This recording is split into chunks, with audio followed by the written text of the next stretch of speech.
ರಥ ಸಪ್ತಮಿ ಸೋಮವಾರದಿಂದ ಶನಿವಾರ ಸಂಜೆ 6 ಗಂಟೆಗೆ. ದುಡಿಯೋರು ಯಾರು ಕುಡಿಯೋದಿಲ್ಲ ಚಿಕ್ಕ ಯಜಮಾನ್ರೆ,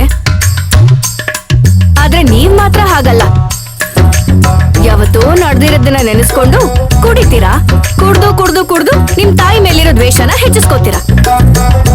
ನನ್ನ ಮುಖಾಂತರ ಆ ದ್ವೇಷನ ತೀರಿಸ್ಕೋತಾ ಇದ್ದೀರಾ. ಅಷ್ಟೇ ನಿಮಗ್ ಗೊತ್ತಿರೋದು.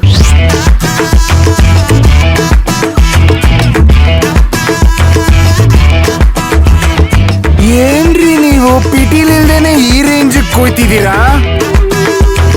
ಒಂದೇ ಒಂದು ಸೈಡ್ ಡಿಶ್ ಕೇಳಿದಕ್ಕೆ ಇಷ್ಟೊಂದು ಕುಯ್ಯದ? ಹೋಗ್ಲಿ ಬಿಡ್ರಿ, ನೀವು ಮಾಡ್ಕೊಡೋದು ಬೇಡ, ನಾನು ತಿನ್ನೋದು ಬೇಡ.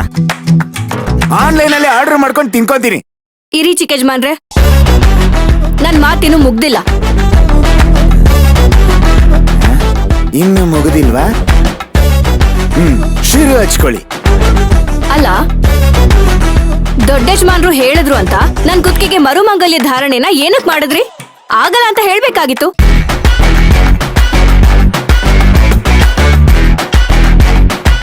ರೇ, ನಾನು ಕುಡ್ಕನೇ ಇರ್ಬೋದು, ಆದ್ರೆ ಗುಣದಲ್ಲಿ ಶ್ರೀರಾಮಚಂದ್ರ. ಅಪ್ಪನ ಮಾತನ್ನ ಯಾವತ್ತೂ ಮೀರಲ್ಲ. ಓಹೋ, ಹಾಗಾದ್ರೆ ಮದ್ವೆ ಮನೆಯಲ್ಲಿ ನನ್ ಕುತ್ತಿಗೆಗೆ ಮಾಂಗಲ್ಯ ಕಟ್ಟು ಅಂತ ದೊಡ್ಡ ಯಜಮಾನ್ರು ಹೇಳಿದ್ರಾ?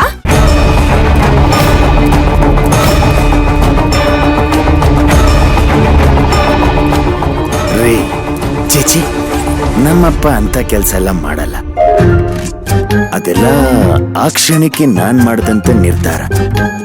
ನಿಮ್ಮ ನಿರ್ಧಾರದಿಂದ ನನ್ ಬದುಕು ಹಾಳಾಗತ್ತೆ ಅಂತ ನೀವ್ ಯೋಚನೆ ಮಾಡ್ಲಿಲ್ವಾ?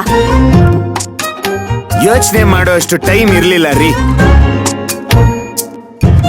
ನಿಮಗ್ ತಾಳಿ ಕಡ್ದೆ ಹೋಗಿದ್ರೆ ಅಮಿತಾಗೆ ತಾಳಿ ಕಡ್ಬೇಕಾಗಿತ್ತು.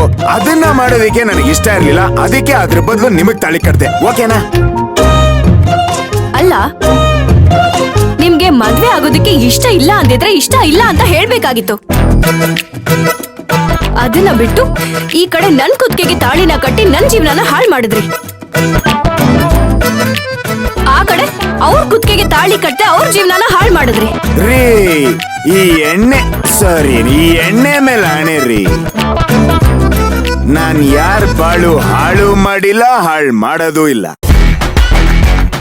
ನಿಮಗ್ ಬಾಳ್ ಕೊಟ್ಟು ಭಗವಂತ ಕಣ್ರಿ ನಾನು. ಹೌದು, ಇಷ್ಟು ದಿವ್ಸ ನೀವು ನನ್ ಪಾಲ್ಗೆ ಭಗವಂತ ಅಂತಾನೆ ಅನ್ಕೊಂಡಿದ್ದೆ. ಆದ್ರೆ ಇವಾಗ ಗೊತ್ತಾಗ್ತಿದೆ ನೀವು ನನ್ ಬೆನ್ನಿಗೆ ಬಿದ್ದಿರೋ ಬೇತಾಳ ಅಂತ.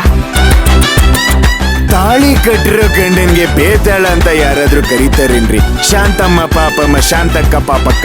ನಾನು ಇಷ್ಟೆಲ್ಲ ಹೇಳಿದ್ಮೇಲೂ ನನ್ ಭಾವನೆಗಳನ್ನ ನೀವ್ ಅರ್ಥ ಮಾಡ್ಕೊಳಲ್ಲ ಅಂದ್ಮೇಲೆ ನಾನ್ ಯಾಕೆ ನಿಮ್ ಜೊತೆ ಬಾಳ್ಬೇಕು? ನಾನು ನಾಳೆ ಬೆಳಗ್ಗೆನೆ ಮನೆ ಬಿಟ್ಟು ಹೋಗ್ತೀನಿ.